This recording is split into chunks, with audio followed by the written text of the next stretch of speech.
Hey church, hope you're well. It's Wednesday morning. I don't normally do a video for House to House on this morning, but post-election, I thought it might be a good idea just to send out a few thoughts. I'm not sure how you woke up this morning, what mood you woke up in. I know there are some among us who are probably glad for the results of the election last night, not just nationally, but locally. Others among us are disheartened.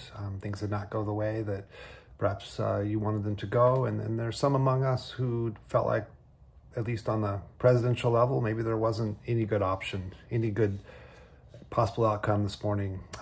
However you woke up this morning, and maybe somewhere along that line, I want to just remind us of a few things that are true for all of us who are trying to follow Jesus in this life. And the first one is this, that we are called, Scripture is very clear about this, we are called to pray for our civic leaders. And so we should continue to do so. We should continue to pray for President Biden and his leadership, not just nationally, but pray for our local leaders as well. And then we should also be preparing to pray for President Trump when he comes into office in January, and for his leadership and for local leadership that will change. That is our mandate, to pray for those in leadership, no matter who they are. And so I would just encourage you. I heard recently somebody say, if you're posting about our leaders more than you're praying for our leaders, you might want to rethink your priorities there. So let's continue to pray for whoever is leaders in our nation and in our world, for that matter. Secondly, I think we need to continue to be informed and be engaged in the political process as best we can. That looks different for each of us. I know I happen to be married to somebody who's really does a good job of studying and being informed and understanding the issues from all sides. And Esther helps me to do that better than I probably would on my own. And I think it's a good thing that we continue to be informed, to engage. I hope you all voted yesterday.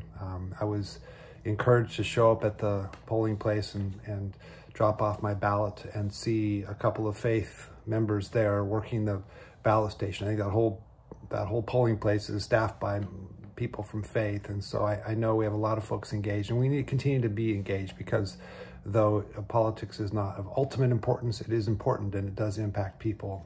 So that's important. I think thirdly, we need to do our best to be a non-anxious presence in a society that is anxious, and half our country would be anxious either way this morning. And maybe our whole country in some ways is anxious. And as followers of Jesus, we understand some things that ought to lead us to a place beyond anxiety, beyond fear. And as we go out into the world, particularly today, but in the days to come, I think we need to avoid those places of anxiety and rage, and be people of peace that extend peace and hope and even joy in places where it may not be. And then finally, we need to remember today and every day that Jesus is Lord, and that whoever is elected, whoever is in office, whoever is in power in our nation and in the nations of this world, all of it is temporary, and that Christ ultimately is Lord, and that his kingdom is the only kingdom in the end will really matter. I had this image recently. I was flying across the world, actually, and I got on the plane in Greece, and there was a fly that somehow got on our plane. And the whole flight, it was flying around and annoying people. And then we landed in San Francisco, and that fly must have come off the plane and thought, what have I done? Halfway across the world. But this image of this fly, this whole 13-hour flight was moving all sporadically, frantically around this plane. But overall, the plane was moving in one direction. And I just had this image. There's a little bit of this, I think it applies, that we have all this frantic movement in our world.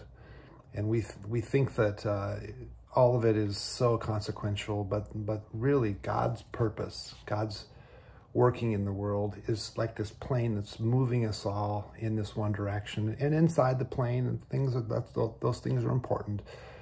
But the history has a movement to it that is guided by the Lord Christ and the Lord Christ alone.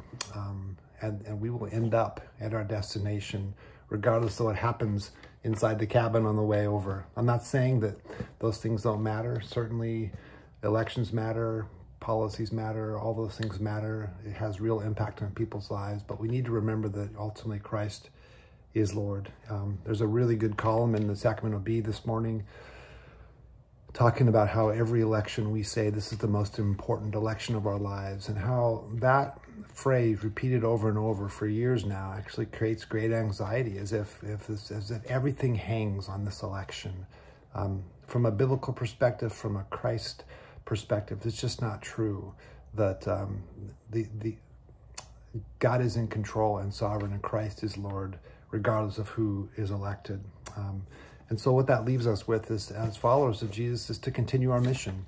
It doesn't change. Whoever's takes office in January or in 4 years from now, our mission remains the same. The King, our King that we worship, conquers through suffering love. And so we are to go out into the world and to love people, even those who don't love us, even our enemies, and to give ourselves away for the sake of the world, knowing that we are following in the footsteps of the true King, and in time he will come again. Our prayer is that he comes soon. It's always been the prayer of the church. He comes soon and he will set all things right. And so whatever you're feeling this morning, I hope those things will help encourage you with a broader perspective. Whether you're excited or discouraged this morning, let's remember that God is Lord over all. And wherever you are, may you know the love of God as your Father, and the grace of Christ his Son, and the presence of the Spirit. Peace.